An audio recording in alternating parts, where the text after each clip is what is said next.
More thoughts while walking. So the other thing I had to do this morning after getting my writing done was help my daughter, who's 21, move into her first apartment that she'll be living in on her own. So she just recently graduated from college, and she had done the dorm thing and the sorority thing, and then, and that was hard enough, kind of saying goodbye to her when she went away, even though it was local, went up to Boulder to go to college.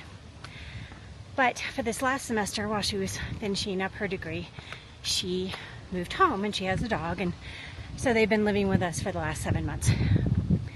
Well, she's graduated now and has a job, and is looking on to what she'll be doing next, which will involve more school. But today I was helping her get the first kind of big items like the couch and ottoman that we went and found for her yesterday, and some of her other things moved into the apartment. So I'm processing that. I'm happy for her.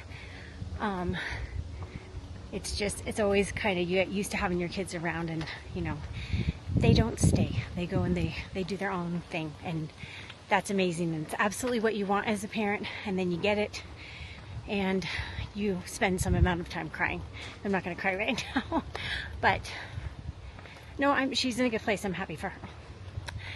But as I'm walking, it was making me think about, as I'm thinking about, okay, next 12 weeks, writing, blah, blah, blah. And, I've never tried to have a writing career when I wasn't at least raising young children. And so I've always, I started writing my first book when I was 27, and I was pregnant with Beth. And it took me a long time to finish that first book, right? Because I had no idea what I was doing. I think it took me 5 years to get that first one done. But I've always, been raising young kids or teenagers, and mostly working full time at the same time, and having this writing career. And so I just kind of, I suppose, hit me that, not only have I walked away from, my career as a school psychologist now, and that frees up a lot of time and space, but I also now have 2 adult children. My son is, he's 19 and he still lives at home, but he has a full-time job and this whole life that certainly does not require me to be parenting or even available to him every second of the day. So, and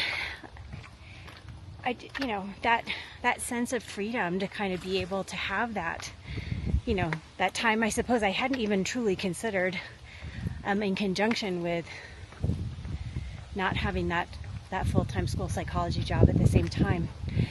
It's exciting, and certainly I have that sense of like, okay, liberation,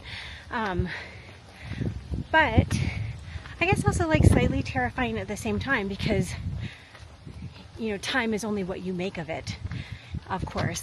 And I guess that's a question I'm thinking as I'm continuing my walk and my thoughts is, do I have what it takes to really make the most of that time I've always longed for, always wanted, always imagined, what could my writing career be if I had that availability to really lean into it in the way I've seen others do. And now I completely have the opportunity to lean into it. And honestly, the only one that could stand in my way at this point is me. And so that's the other sort of big thought I'm working through as I'm completing the second half of my walk now. So I guess we'll see how it goes.